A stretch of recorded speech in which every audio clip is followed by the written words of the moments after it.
This mid-morning, let's answer a question from social media. This is the Lama Jigme Gyatso of the Buddha Joy Meditation School. Welcome to Meditate Like a Jedi. This is the Lama you are looking for. This morning, we could chant and meditate and enjoy a lesson or two, but first, if you love Star Wars and you wish to meditate as transformatively as Yoda on Dagobah under the guidance of Qui-Gon Jinn, be sure to subscribe and ring that notification bell.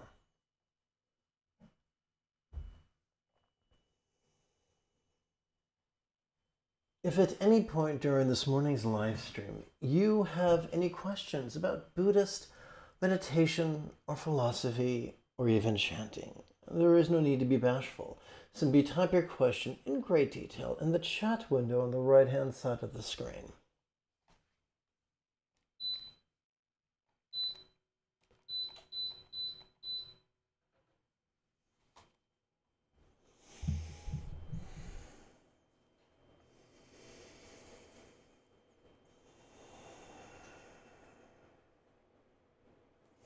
So it would appear that the Mental Gym 8 has a question. How to make appropriate life choices with ease. And he wrote, now this is supposed to be a question. In life, we are faced with countless choices that can significantly impact our happiness, success, and overall well-being. From deciding on career paths to choosing life partners, these choices often carry immense weight and can leave us feeling overwhelmed. However, with a few simple strategies and clear mindset, we can navigate through life's crossroads and make appropriate choices with ease. In this article, okay, this isn't a question. This is some guy pontificating, and that's fine. But he should just label it as that. Label it as opinion rather than asking a question. And so this guy goes on to list, to tell us to define our values and priorities. And then gather information and seek knowledge. Trust your intuition. Embrace growth and learning. So that is what you call garden variety advice on the subject. But what is that to do? What has it to do with the teaching of Gautama the Buddha, also known as Shakyamuni, as well as Lao Tzu, author of the 81 chapters of the Tao Te Ching?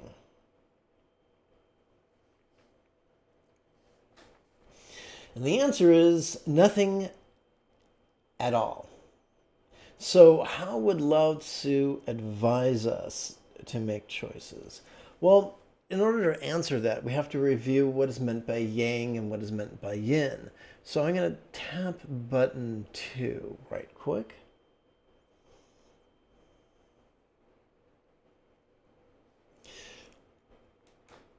So when we ask an American what the meaning of the Tao Te Ching is, they typically say that it's all about reconciling yang and yang and finding a balance between the two. And that sounds lovely, but it is not what is written in the Tao Te Ching. When we read that book, the Opus Magus of Lao Tzu, we read that it's good to be aware of yang, but to always choose yin, to always choose, well, to do this, to instead of being rigid, to always choose to be flexible. Instead of being controlled by fear, instead to choose to be loving. Instead of being controlling, to instead be laid back. Instead of being elitist, to instead be egalitarian. To instead of being competitive, to be cooperative. Now, specifically, let's look at being flexible and let's look at being laid back. If we are meditating in a therapeutic way, according to the Buddha's Eightfold Path, we will find ourselves less and less shipwrecked in one of the two extremes of scatteredness or being controlling, neither of which is helpful. The goal, one of the fringe benefits of meditating effectively, is that we find ourselves spontaneously in the middle ground, wherein we find our choices and our utterances and our deeds flowing from a place of centered spontaneity, not scatteredness, centered spontaneity. So when it's time to make a decision, recognize it's time to make a decision, and then don't make a decision. Persist in cultivating centered spontaneity, and the decision will come in the right time, in the way that appears to be best for you in the long term. Now, is this based on blind faith? No. It's been my experience and experiences of others that making a decision rationally is often just an excuse to indulge our controlling tendencies. But then it's also an error to make a decision rashly, but to flow from centered spontaneity. That is the key to making the best choices for where you're at right now. But don't take my word for it. Read the 81 chapters of the Tao Te Ching. They're short. If you read 6 chapters every morning and 6 chapters every night, it would take you about 30 minutes a pop, and you could get through the entire book in 1 week. Before we start this morning's formal meditation, how's about 1 minute of housekeeping? Every day I every day I live stream 4 meditation classes without any ads, health permitting. With your assistance, this channel could help support the next generation of nuns, monks, yogis, lamas, and even brick-and-mortar meditation centers, each replete with a resident teacher and their apprentice. If that feels like a good idea to you, and you'd like to help out, even for as little as the cost of 1 cup of coffee a month, simply use your smartphone's camera to capture this QR code. Or if you're old school, simply scroll down and click one of the donation links in the description area below the video.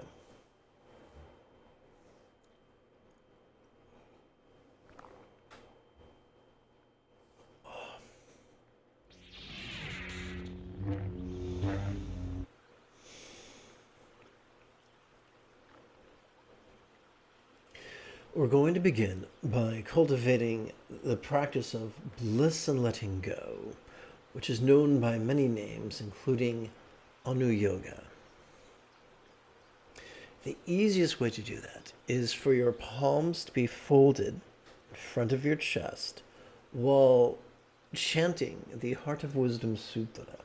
An alternative method is to golf clap during each syllable.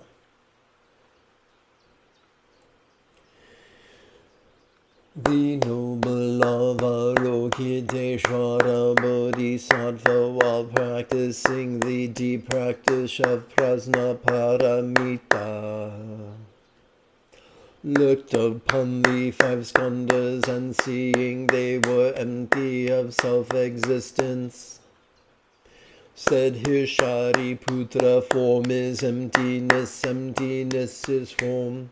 Emptiness is not separate from form, form is not separate from emptiness. Whatever is form is emptiness, whatever is emptiness is form. The same holds for sensation and perception, memory and consciousness. Here Shariputra, all dharmas are defined by emptiness, not by birth or destruction, purity or defilement, completeness or deficiency. Therefore, Shariputra, in emptiness there is no form, no sensation, no perception, no memory, and no consciousness. No eye, no ear, no nose, no tongue, no body, and no mind. Notice my hands are in front of my sternum. No shape, no sound, no smell, no taste, no feeling, and no thought. No element of perceptions from eye to conceptual consciousness. No causal link from consciousness to old age and death. No end of causal link from consciousness to old age and death. Quick edit.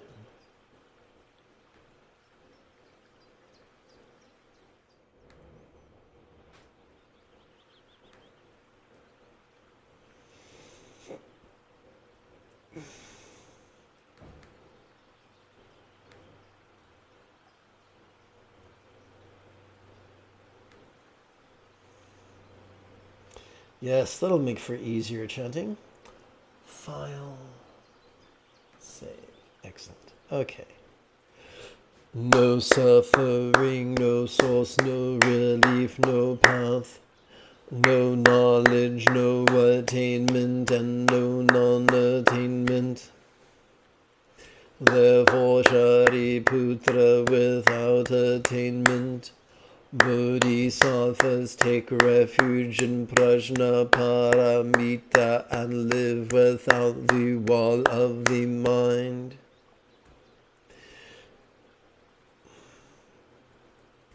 Without walls of the mind, and thus without fears, they see through delusions and finally accomplish nirvana. All Buddhas, past, present, and future, also take refuge in Prajna Paramita and realize unexcelled perfect enlightenment. You should therefore know the great mantra of Prajna Paramita, the mantra of great magic, the unexcelled mantra. The mantra equal to the unequal, which heals all suffering and is true, not false. The mantra in Prajna Paramita is spoken thus. Gate gate para sangate bodhi swaha. Or in other words, through my practice of the wisdom of letting go, may I go completely and perfectly go to enlightenment. May it be so. Now, I just want to make sure that the microphone is doing its job. It appears to be good. All right.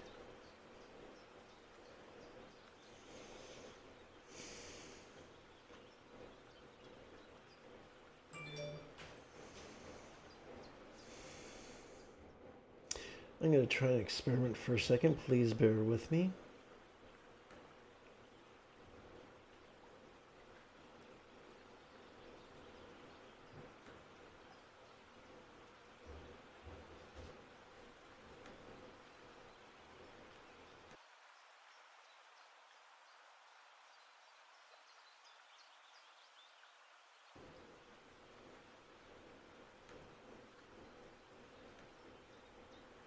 Well, it's back, but still ungainly. Oh well, guys, let's continue.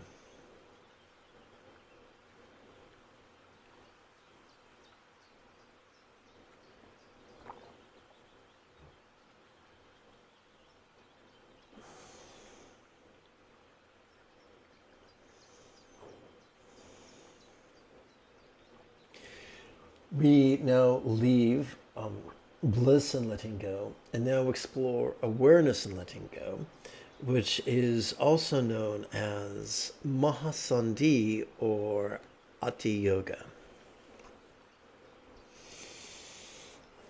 Now, the reason I call this Proto-Zen is that I also teach, in addition to teaching meditation, I teach contemplations that are inferred by the teachings of Bodhidharma, the Indian monk who helped to popularize Mahamudra meditation in China. So our mind is very much like a dog or a cat. Sometimes it's really mellow and it takes a nap on the carpet in a in a sunbeam. Other times a doggy or a cat will have the zoomies and they'll just run wild. Same thing with our mind. When our mind gets wild, that is not a flaw, that's a feature. And it's an excellent opportunity for our mind to process some deep thoughts. That is exactly what these 4 contemplations are for. These contemplations are not to help necessarily to tell us the ultimate truth, but to help us let go. We begin by letting go of our angry victim mentality with the rhetorical question, how could this be quite just? We recite it silently and mentally during the in-breath, the first half, and during the out-breath, the second half.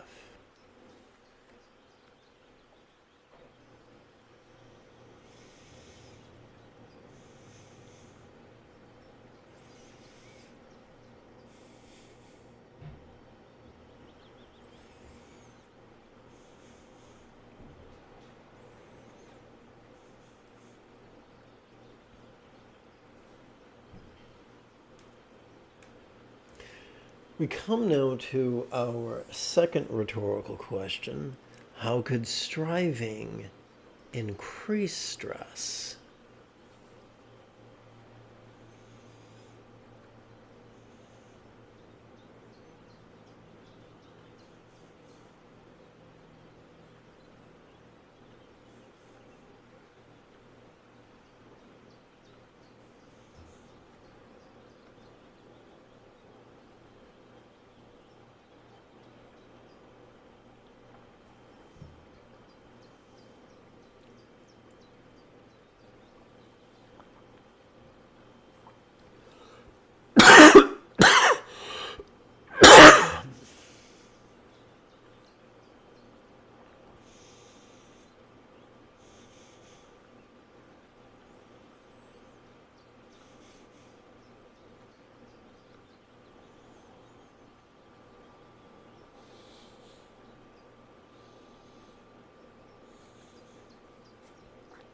Our third contemplation. How could this not be me? Now remember, it's not our job to answer rhetorical questions. It's our job to ask them silently and mentally in harmony with our inhalation and our exhalation and our relaxation.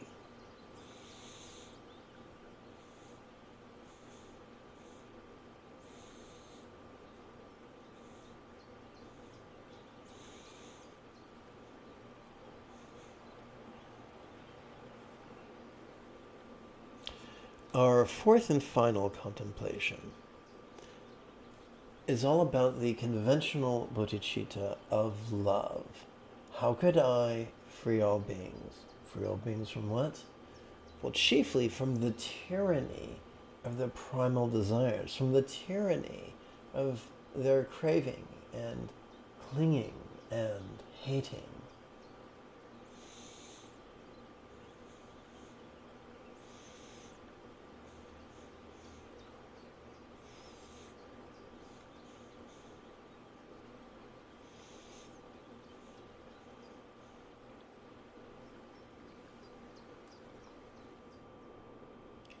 Now we come to our main page.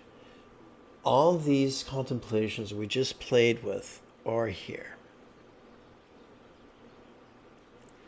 But we're going to work primarily with our mindfulness exercise and our meditation exercise.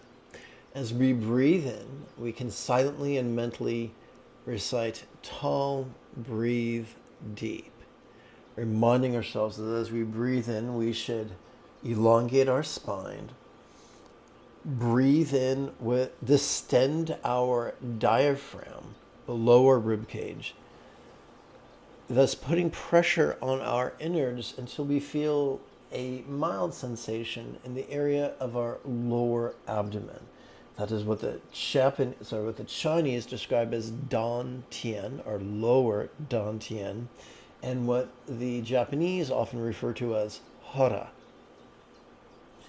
During our exhalation, we silently and mentally recite relaxing. So here is the really cool thing.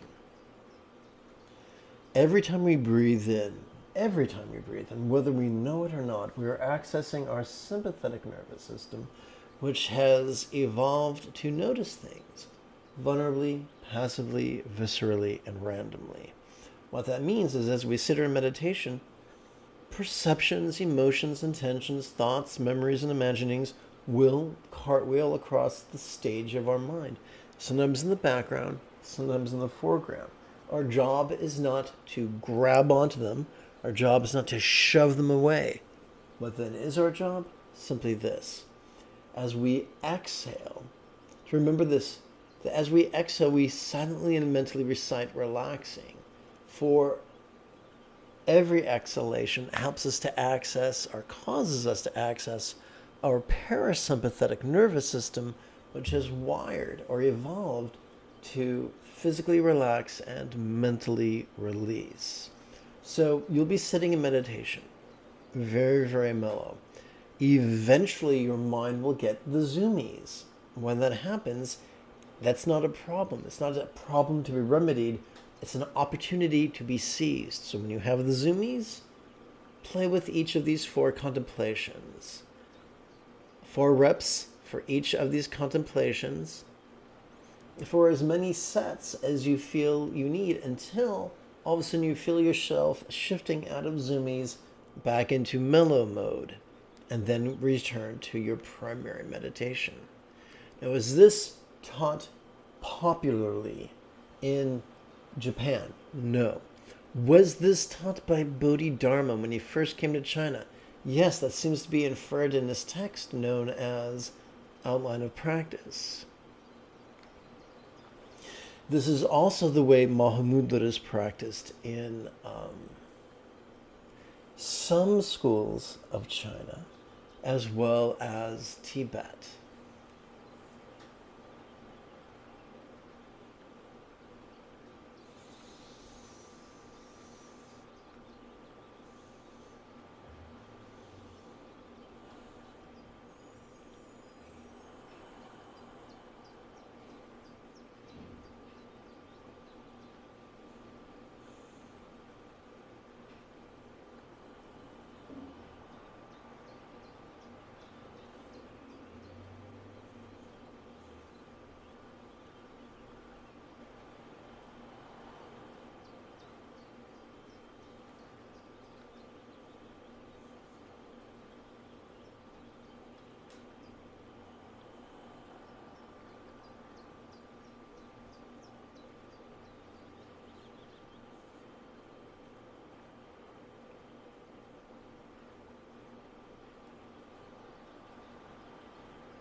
Posture is more emphasized in the Japanese Soto school than it is in the Tibetan Gelag school.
Remember, when you have questions about Buddhist meditation or philosophy, simply type those questions in great detail in the chat window on the right-hand side of your screen.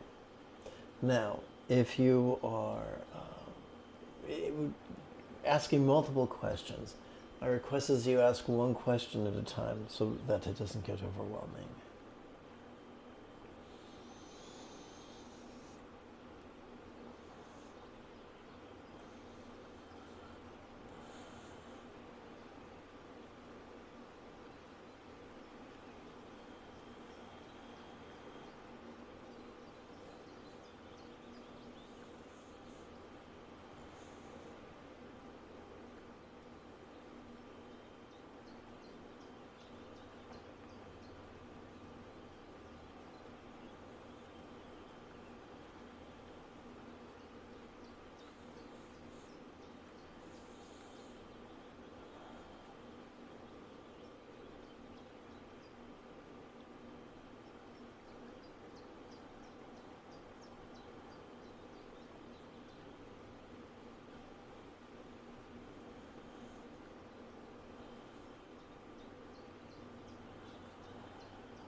Okay, so can you see other worlds in meditation?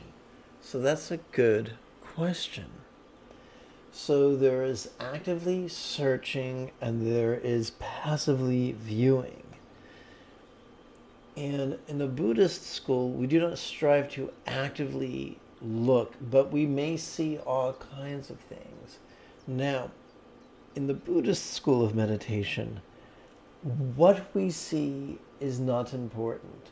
That we see is. So whatever we notice, whether it is a sight or a scent or a sound or a flavor or a sensation, whether we are experiencing an emotion or an intention or a thought or a memory or an imagining, we just notice it.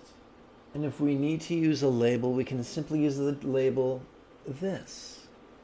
And so the meaning that we get from meditation is not in what we notice, but in what we do with what we notice. And what do we do with what we notice? During our exhalation, we physically relax, which causes us to mentally release. So we use the word emptiness a lot when chanting the Heart Sutra. So what that means is this.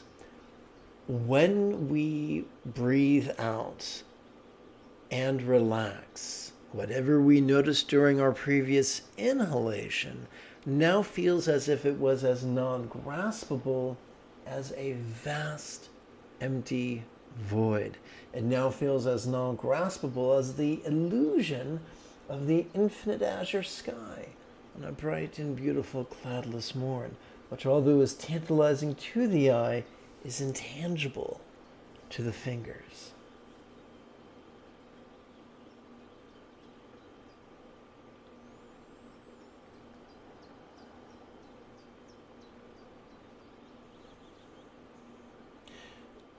And whatever you do, whether it's meditation or exercise or poetry or accounting, there's always going to be wise people and there's always going to be foolish people. And some of the foolish people are prideful and boastful. And they will boast in the trivial. They will boast in parlor tricks. The wise do not need to boast. They are content to notice and release in harmony with the Buddha's 7 enlightenment factors. The 7th of which is all about coalescing our breath as we notice, and the 6th is all about the tranquility that comes from relaxation.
Let's seal our practice with 4 exercises that help us train in the second fold and the third, fourth, and fifth folds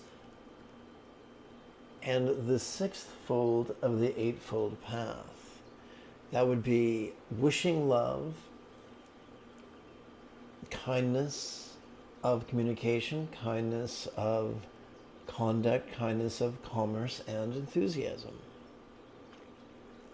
Let's begin with personal enlightenment for universal liberation. May I, like the Buddha, master the Eightfold Path as well as liberate others. The second is the ethics of kindness, or better yet, kind ethics. May all beings practice of kind communication, conduct, and calmness flow spontaneous and uncontrived. We come now to the wish for universal auspicious rebirth. May each being take auspicious rebirth, master the Buddha's path, and then help all others do likewise. Let's conclude with the 4 immeasurables. May everyone be free from stress. May everyone be happy. May no one be separated from the happiness. May everyone have balance from the tyranny of hating, craving, and clinging, freed.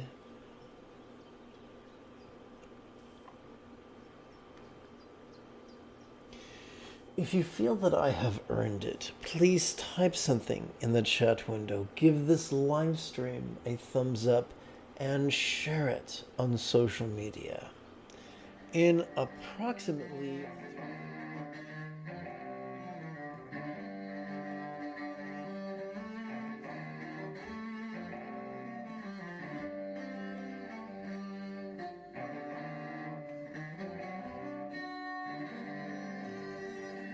If you are as geeky as me, this is the way.